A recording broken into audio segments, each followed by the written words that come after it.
Hello everyone, welcome to my channel digital Hindi service. दोस्तों, हमने अपने चैनल पे 11th क्लास की अकाउंटिंग की सीरीज शुरू की है, जिसमें हम अकाउंटिंग के इम्पोर्टेंट चैप्टर कवर करने वाले हैं। इसकी फर्स्ट वीडियो हमारी आ चुकी है, डिस्क्रिप्शन पर लिंक है, आप जाकर देख सकते हैं। जिसमें अकाउंटिंग का बेस समझाया गया है, अकाउंटिंग का इंट्रोडक्शन बताया गया है और कौन कौन से इम्पोर्टेंट चैप्टर हैं अकाउंटिंग में जो कि सारे बोर्ड्स में आते हैं, चाहे हिंदी मीडियम के स्टूडेंट हो या इंग्लिश मीडियम के स्टूडेंट हो। और कौन कौन से चैप्टर्स जो फ्यूचर में आने वाले हैं वो पिछली वीडियो में बताए गए हैं। अकाउंटिंग का बेस समझाया गया है। डिस्क्रिप्शन पर लिंक है, आप जाकर उसे देख सकते हैं और अकाउंटिंग का बेस को समझ सकते हैं। अकाउंटिंग सीरीज की ये दूसरी वीडियो है, जिसमें मैं आपको rules of accounting, rules of debit credit समझाने वाला हूँ, लेखांकन के नियम या डेबिट क्रेडिट के नियम समझाने वाला हूँ। तो सबसे पहले डेबिट क्रेडिट को समझ लेते हैं। डेबिट का मतलब क्या है, डेबिट का अर्थ क्या है, meaning of debit. Debit Latin भाषा के शब्द डेप्टम से बना है, जिसका मतलब है उनसे, दे, ड्यू फ्रॉम देम, या देनदार या देने वाला। जनरल एंट्री करते टाइम डेबिट को डी से प्रदर्शित किया जाता है। इसके अलावा आप क्रेडिट का मतलब भी यहाँ पर समझ लीजिए, मीनिंग ऑफ क्रेडिट। क्रेडिट भी लैटिन भाषा के शब्द क्रेडर से बना है, जिसका मतलब है उसको दे, ड्यू टू देम, या लेनदार या लेने वाला। जनरल एंट्री करते समय क्रेडिट को सीआर से प्रदर्शित किया जाता है। इन मतलब को आप लिख सकते हैं, एग्जाम में लिख के आ सकते हैं कि भी डेबिट का मतलब क्या है, क्रेडिट का मतलब क्या है। अकाउंटिंग में डेबिट क्रेडिट का उपयोग क्यों होता है, why are debit and credit use in accounting. Accounting के डबल एंट्री सिस्टम या दोहरा लेखा प्रणाली के कंसेप्ट के अनुसार हर एक लेन देन या ट्रांजैक्शन का प्रभाव दो खातों पर पड़ता है। एक डेबिट किया जाता है और दूसरा क्रेडिट। अकाउंटिंग में बिना डेबिट क्रेडिट के कोई भी लेन देन या ट्रांजैक्शन पूरा नहीं हो सकता है। कोई भी लेन देन, चाहे माल खरीदने का हो या बेचने का हो या फिर धन का हो, किसी भी संपत्ति का बिजनेस में आना या जाना, प्रत्येक लेन देन से दो पक्ष प्रभावित होंगे या दो पार्टीज इफेक्ट करेंगी, एक पाने वाला और दूसरा देने वाला, या एक डेबिट तथा दूसरा क्रेडिट। नियमों के अनुसार खातों को डेबिट या क्रेडिट किया जाता है। अगर आप इन नियमों को ठीक से समझ लेंगे तो आपको किसी भी प्रकार की कोई भी एंट्री करने में कोई परेशानी नहीं होगी। किसको डेबिट करना है, किसको क्रेडिट करना है, इन नियमों को समझे बिना आप नहीं कर सकते। तो चलिए आपको समझाते हैं। डेबिट और क्रेडिट के रूल्स को समझने के लिए आपको सबसे पहले अकाउंटेंसी के तीन अकाउंट्स को समझना होगा। सबसे पहला है पर्सनल अकाउंट, दूसरा है रियल अकाउंट्स और तीसरा है नॉमिनल अकाउंट्स। अब आप इन इनके आगे अकाउंट्स लगा हुआ है तो आप इनको देख के ये मत समझ लेना कि ये बैंक के अकाउंट हैं, जैसे कि सेविंग के अकाउंट, करंट अकाउंट। बैंक के अकाउंट से इसका कोई मतलब नहीं है, ये अकाउंटेंसी के अकाउंट्स हैं। किस अकाउंट को कहाँ खोलना है, कैसे खोलना है और कौन सा अकाउंट किस कैटेगरी के अंडर आता है, ये वो अकाउंट है। तो सबसे पहला हमारा है इसमें पर्सनल अकाउंट, जैसे व्यक्तिगत खाते कहा जाता है। व्यक्तियों, फर्मों, संस्थाओं, कंपनियों के खातों को व्यक्तिगत खाते कहते हैं, जैसे कि Rahul, Shashank, Amul India, Apollo tyres आदि। व्यक्तिगत खातों को के दो रूप हो सकते हैं, पाने वाला या देने वाला। पाने वाले व्यक्ति को डेबिट करते हैं और देने वाले व्यक्ति को क्रेडिट करते हैं। व्यक्तिगत खातों के प्रकार, टाइप्स ऑफ पर्सनल अकाउंट। तो पर्सनल अकाउंट दो टाइप के होते हैं। पहला है हमारा प्राकृतिक व्यक्ति खाता या नेचुरल पर्सनल अकाउंट। ऐसे व्यक्ति आते हैं जो जन्म से इंसान होते हैं, जैसे कि राम का खाता, सीमा का खाता, रवि का खाता। जो नेचुरल पर्सन है यानी प्राकृतिक व्यक्ति है, प्राकृतिक इंसान है, इसमें उन्हीं के खाते आते हैं, जैसे राम का खाता, सीमा का खाता, रवि का खाता। दूसरा है कृत्रिम या कृत्रिम व्यक्तिगत खाता, आर्टिफिशियल और लीगल पर्सन अकाउंट। इसमें वे संस्थाएं आती हैं जिन्हें कानून द्वारा व्यक्ति का दर्जा प्राप्त होता है, पर वो रियल इंसान नहीं होते हैं, असली इंसान नहीं होते हैं, असली व्यक्ति नहीं होते। वो कानून की नज़र में एक व्यक्ति होते हैं, जैसे कि बैंक का खाता, एसबीआई का खाता।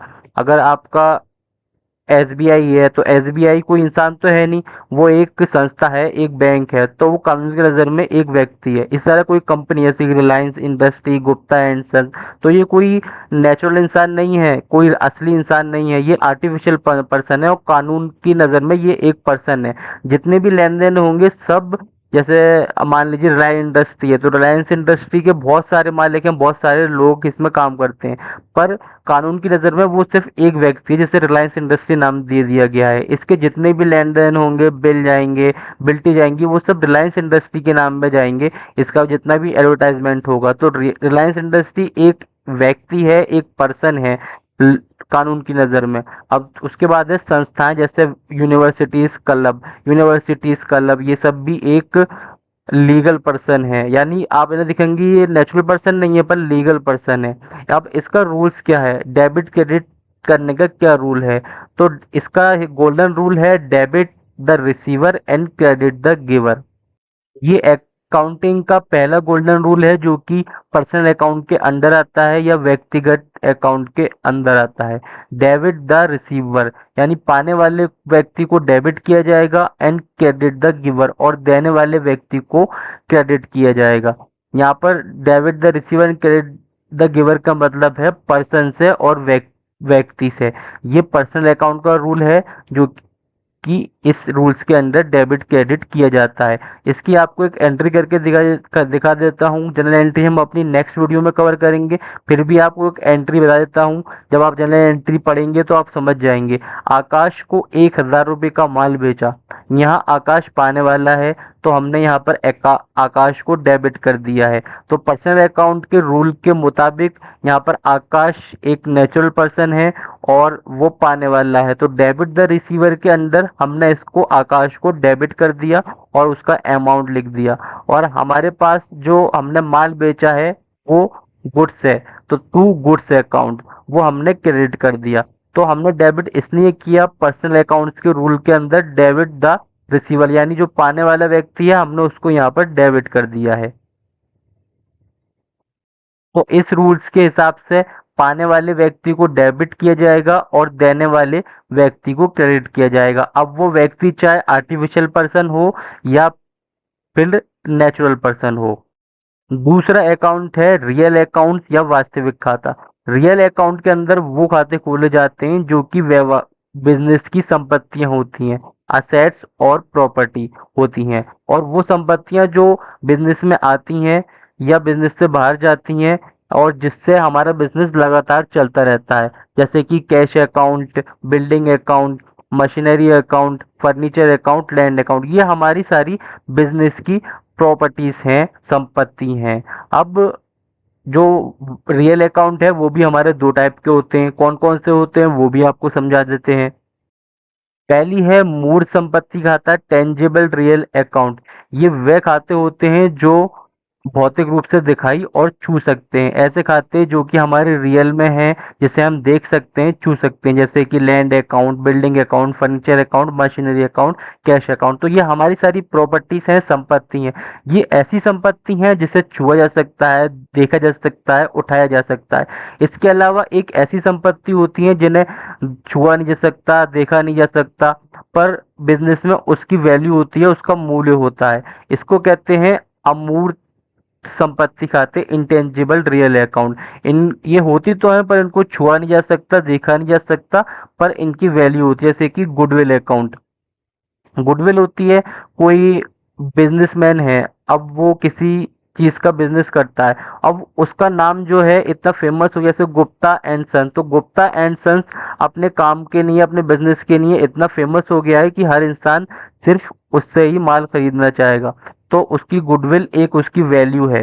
दूसरा है पेटेंट अकाउंट। अब पेटेंट वो होता है जैसे आपने कोई इन्वेंशन किया है या कोई आपने डिजाइन किया है। मान लीजिए कोई इंजीनियर है, उसने एक कार का डिजाइन बनाया है, तो उसने उसको पेटेंट करा लिया ताकि दूसरा उसको कॉपी नहीं कर सके, पर उस उसे वो बेच सकता है, किसी ऑटोमोबाइल्स कंपनी को दे सकता है, तो उसको उसने पेटेंट करा लिया है। तो ये उसकी प्रॉपर्टी है, उसकी संपत्ति है, पर इसका वैल्यू तो है पर इसको देख या छुआ जा नहीं सकता। इसी तरह है ट्रेडमार्क अकाउंट, यानी आपको कोई बिजनेस है, आपने उसका ट्रेडमार्क बनवा रखा है। ट्रेडमार्क होता है जैसे बिजनेस का कोई भी ट्रेडमार्क होता है, निशान होता है, चिन्ह होता है। तो आपका बिजनेस काफी फेमस है और उस ट्रेडमार्क से आपके बिजनेस को पहचान किया जाता है, तो आप उस ट्रेडमार्क को रजिस्टर्ड करा सकते हैं, और आप चाहें तो उसकी एक वैल्यू बन जाती है, आप उसे बेच भी सकते हैं किसी और दूसरी कंपनी को। जैसे अब तो होता है कॉपीराइट अकाउंट, आपने कोई बुक लिखी है, आपने अपनी लैंग्वेज में एक बुक लिखी है, अब आपने उसको कॉपीराइट कर लिया कि इस बुक को कोई कॉपी नहीं कर सकता, तो ये भी आपकी एक प्रॉपर्टी है, एक संपत्ति है। अगर आप किसी को बेचना चाहें उसको बेच सकते हैं, तो उसकी अपनी एक वैल्यू है। तो गुडविल की भी एक वैल्यू होती है, पेटेंट की भी एक वैल्यू होती है, ट्रेडमार्क की भी एक वैल्यू होती है, कॉपीराइट की भी ऐसी होती है। तो रियल अकाउंट जो है दो दो टाइप के होते हैं। टेंजिबल रियल अकाउंट जो है छुआ जा सकता है, देखा जा सकता है, और दूसरा होता है इंटेंजिबल रियल अकाउंट। अब अब अकाउंटिंग का दूसरा गोल्डन रूल है जो कि रियल अकाउंट के अंडर में आता है। Debit what comes in, credit what goes out. अब डेबिट व्हाट कम्स इन से मतलब ये है कि अगर कोई भी संपत्ति आपकी बिजनेस में आ रही है, जैसे आपकी लैंड है, बिल्डिंग है, फर्नीचर है, या फिर गुडविल है, ट्रेडमार्क है, कॉपीराइट, कोई भी संपत्ति आपके बिजनेस में आ रही है, उसको डेबिट करेंगे आप। तो डेबिट व्हाट कम्स इन, जो बिजनेस में आ रहा है उसको डेबिट करो। क्रेडिट व्हाट गोज आउट, जो भी आपकी प्रॉपर्टी बिजनेस से बाहर जा रही है, यानी आपने मशीन बेची, या मशीन आपका पैसा गया, आपने किसी को पैसा दिया, या आपने अपना फर्नीचर बेचा, आपने बिल्डिंग दी, ये आपके सारी बेचने पर बिजनेस से बाहर जाएगी, तो इसको क्रेडिट करेंगे। क्रेडिट वाज गोज आउट, कोई भी प्रॉपर्टी आपके बिजनेस से जा रही है आप उसको क्रेडिट करेंगे। जैसे कि आपने अपना पेटेंट भेज दिया, तो पेटेंट जो है हमारी संपत्ति है, और आपने बेचा है तो वो आपके बिजनेस से बाहर जाएगी, तो क्रेडिट वाट गोज आउट, तो आप उसे क्रेडिट करेंगे। अगर आपने कोई संपत्ति खरीदी, मान लीजिए आपने फर्नीचर खरीदा, फर्नीचर आपके बिजनेस में आया, तो डेबिट वाट कम्स इन, तो फर्नीचर को आप डेबिट करेंगे। तो एक एग्जांपल मैं आपको समझा देता हूँ, 5,000 का फर्नीचर आपने बेचा, तो 5,000 का जब आपने फर्नीचर बेचा तो आपके पास क्या आया, फर्नीचर आया, तो इसके according debit watt comes in, तो हमारी प्रॉपर्टी जो आई वो फर्नीचर आई, तो हमने इसको डेबिट कर दिया। क्रेडिट वाट गोज आउट, क्या गया हमारे बिजनेस से, हमारे बिजनेस से कैश गया, इसलिए हमने कैश को क्रेडिट कर दिया और दोनों का अमाउंट लिख दिया, एक को डेबिट कर दिया, एक क्रेडिट कर दिया। तो ये अकाउंटिंग का दूसरा रूल है, और ये प्रॉपर्टी का रूल है, debit what comes in, credit what goes out. तो आप ये अकाउंटिंग रूल अच्छी तरह समझ गए होंगे। अकाउंटेंसी का तीसरा अकाउंट है नॉमिनल अकाउंट, जिसे अवास्तविक खाते या नाम मात्र खाते भी कहा जाता है। तो नॉमिनल अकाउंट का मतलब है ऐसे खाते जो इनकम या एक्सपेंसिंग या फिर प्रॉफिट या लॉस से संबंधित होते हैं। नॉमिनल अकाउंट वे खाते होते हैं जो किसी बिजनेस की एक निश्चित पीरियड के लिए फाइनेंशियल गतिविधियां, जैसे कि खर्चे और आय को रिकॉर्ड करते हैं। जितने भी खर्चे होते हैं, जितने भी प्रॉफिट होते हैं और लॉस होते हैं, ये उनका रिकॉर्ड करते हैं। इन अकाउंट्स को संतुलन बैलेंस फाइनेंशियल ईयर के अंत में कैपिटल अकाउंट में ट्रांसफर कर दिया जाता है। यानी जितने भी आपके बिजनेस में खर्चे हो रहे हैं या फिर आपको इनकम हो रही है, ये सारे इस अकाउंट के अंदर रिकॉर्ड किए जाते हैं। और साल के लास्ट में जो फाइनेंशियल ईयर होता है हमारा, तो इसको नेक्स्ट ईयर में ट्रांसफर नहीं करते, जो इसका बैलेंस होता है, जो इसका प्रॉफिट बैलेंस होता है, इसको कैपिटल अकाउंट में ट्रांसफर कर दिया जाता है। तो नॉमिनल अकाउंट के कौन कौन से होते हैं आप एग्जाम्पल देख सकते हैं, जैसे कि salary account, rent account, interest receive account, commission paid account, आपने सैलरी दी, किराया दिया, या आपको बैंक से आपको ब्याज मिला, आपको कमीशन मिली, या फिर आपने सेल्स और परचेस के अकाउंट जो होता है वो नॉमिनल अकाउंट के अंदर आता है। तो नॉमिनल अकाउंट के अंदर वो सारे वो सारे अकाउंट आएंगे जो हमारे खर्चे होते हैं, जो आपने खर्च किया है और जो आपको प्रॉफिट हुआ है, वो सारे नॉमिनल अकाउंट के अंदर आएंगे। अब ये अकाउंटिंग का तीसरा और आखिरी गोल्डन रूल्स है जो कि नॉमिनल अकाउंट के अंडर में आता है। Debit all expenses and losses, credit all incomes and gains, यानी जितने भी हमारे एक्सपेंसेस और लॉसेस होंगे, जितने भी खर्चे और नुकसान होंगे, उनको तो हमें डेबिट करना है, और जितनी भी हमारी आय और फायदे होंगे उनको हम क्रेडिट करेंगे। तो इसमें कुछ एग्जांपल आपको समझा देता हूँ। 5,000 रुपए की सैलरी दी, तो सैलरी हमारा एक्सपेंसेस है, हमारा खर्चा है, तो इसलिए हम करेंगे सैलरी अकाउंट डेबिट, 5,000 रुपए हमने डेबिट में डाल दिए। उसी तरह यहाँ पर हम करेंगे to cash account, cash account हम क्रेडिट में डाल रहे हैं। यहाँ पर हमने टू कैश अकाउंट क्रेडिट इसलिए किया क्योंकि रियल अकाउंट्स के अंदर जितने भी जो भी हमारी प्रॉपर्टी संपत्ति होगी वो हमारी बिजनेस से बाहर जाएगी। क्रेडिट व्हाट गोज आउट, तो उसे हम क्रेडिट करेंगे। तो कैश हमारी संपत्ति है जो हमारे बिजनेस से बाहर गई है, इसलिए हमने उसको क्रेडिट करा। दूसरा है आग लगने से 1,000 रुपए का नुकसान हुआ, तो loss by fire account debit 10,000 रुपए। तो जितने भी debit x all expenses and losses, तो ये हमारा लॉस है, तो इसलिए हमने लॉस को डेबिट किया। Loss by fire account debit 10,000 रुपए। टू गुड्स अकाउंट क्रेडिट, तो गुड्स अकाउंट को क्रेडिट इसलिए कर रहे हैं क्योंकि ये हमारी प्रॉपर्टी है, हमारी संपत्ति है। जब ये जल के खत्म हो गया तो एक तरह से हमारे बिजनेस से बाहर चला गया, तो हम इसको क्रेडिट कर रहे हैं रियल अकाउंट्स के रूल के अंदर, तो हमने इसको क्रेडिट कर दिया।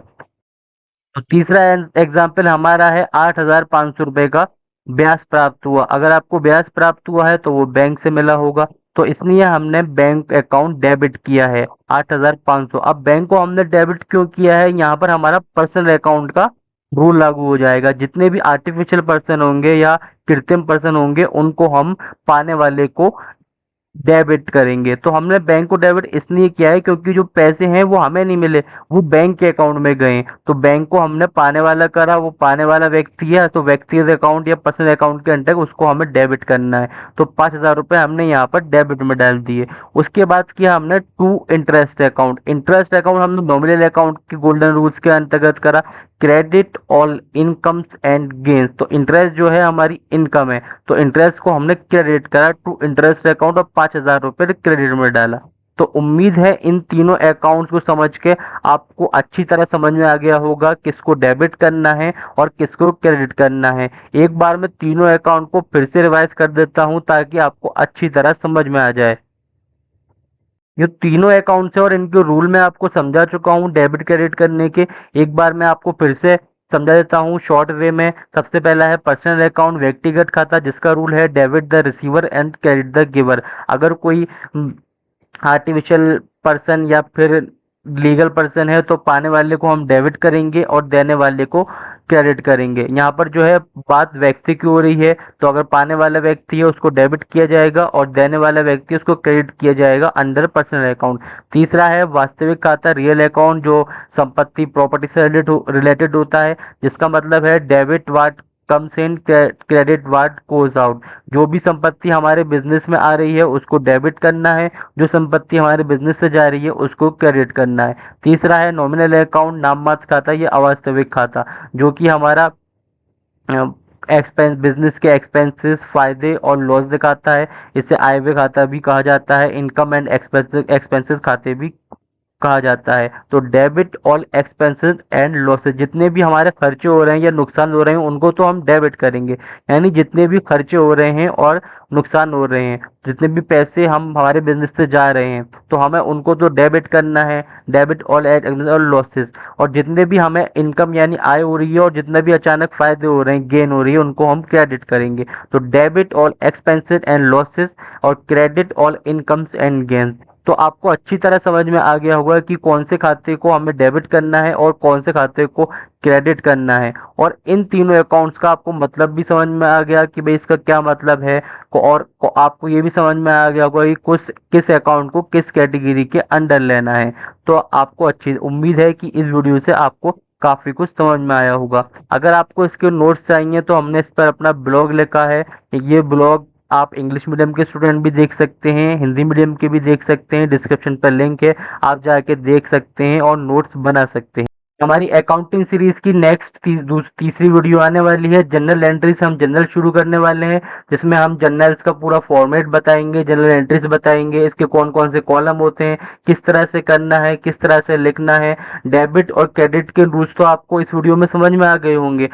अब हम जनरल एंट्री शुरू कर रहे हैं। अगर आपने डेबिट और क्रेडिट के नेम अच्छी तरह समझ लिए होंगे तभी आप जनरल एंट्री कर पाएंगे। अगर आपने रट्टा लगाया होगा तो आप जनरल एंट्री नहीं कर पाएंगे। तो इसलिए मैं फिर से आपसे कहूंगा, जो मैंने वीडियो बनाई है आप अच्छी तरह डेबिट क्रेडिट को समझिए, इसके रूल्स को समझिए, पर्सनल अकाउंट्स को समझिए, रियल अकाउंट को समझिए, तभी आप जनरल एंट्री करने वाले कर पाएंगे। तो नेक्स्ट वीडियो हमारी जनरल एंट्री पे आ रही है, जिसमें हम सब कुछ क्लियर करने वाले हैं। वीडियो को आती है हम डिस्क्रिप्शन पर लिंक डाल देंगे। अगर ये वीडियो आपको पसंद आई हो तो हमारे चैनल को सब्सक्राइब करें, वीडियो को लाइक शेयर जरूर करें, हमारे चैनल से जुड़े रहें। Thank you for watching.